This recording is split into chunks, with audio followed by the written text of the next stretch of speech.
मुख्यमंत्री पुष्कर सिंह धामी ने उत्तराखंड में संस्कृत भाषा के उत्थान विकास के लिए उच्च स्तरीय आयोग बनाने की घोषणा की है। सीएम धामी सोमवार को संस्कृत अकादमी में 2 दिनी अंतर्राष्ट्रीय संस्कृत सम्मेलन के समापन समारोह का संबोधित कर रहे थे। उत्तराखंड संस्कृत विश्वविद्यालय दव कराए इस कार्यक्रम में मुख्यमंत्री ने कहा कि संस्कृत के इस आधार पर ही मानव सभ्यता का विकास हुआ है।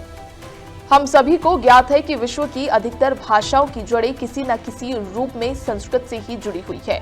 उत्तराखंड संस्कृत विश्वविद्यालय द्वारा कराए इस कार्यक्रम में मुख्यमंत्री ने कहा कि संस्कृत के आधार पर ही मानव सभ्यताओं का विकास संभव हुआ।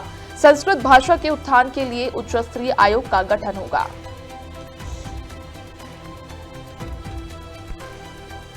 भाइयों बहनों, उत्तराखंड की पावन धरा जहां वेदों की ऋचाएं गूंजी, जहां ऋषियों और मनुष्यों की तपस्या कर ज्ञान की गंगा प्रवाहित की, वहां संस्कृत को समृद्ध करना हम सभी का कर्तव्य है। मुझे पूरा विश्वास है कि हम सभी के समग्र प्रयासों के माध्यम से एक दिन संस्कृत सिर्फ पूजा पाठ तक ही सीमित नहीं रहेगी, बल्कि आम बोलचाल की भाषा बनेगी।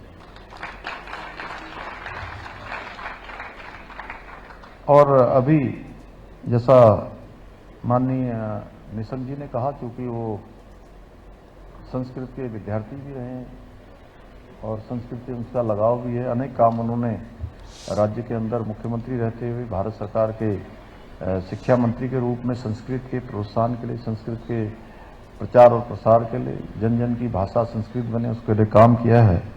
तो मैं आज ये घोषणा करता हूं कि संस्कृत के उत्थान और विकास के लिए एक उच्च स्तरीय आयोग के गठन किया जाएगा। इसी विश्वास के साथ आप सभी को अंतर्राष्ट्रीय संस्कृत सम्मेलन की सफलता की शुभकामनाएं देता हूं। आप सबका बहुत धन्यवाद करता हूं एक बार फिर से मीना जी का विशेष रूप से कि उन्होंने यहाँ पर एक शानदार संयोजन, हमारे कुलपति जी का, संस्कृत विश्वविद्यालय का और आए हुए सभी विद्वज्जनों का, पूज्य संतगणों का, सभी दुनिया के देशों से पधारे हुए सभी हमारे अतिथियों का और सभी विद्यार्थियों को मैं उनके उज्जवल भविष्य की कामना करता हूं। आप सबका धन्यवाद करता हूं। बहुत बहुत धन्यवाद।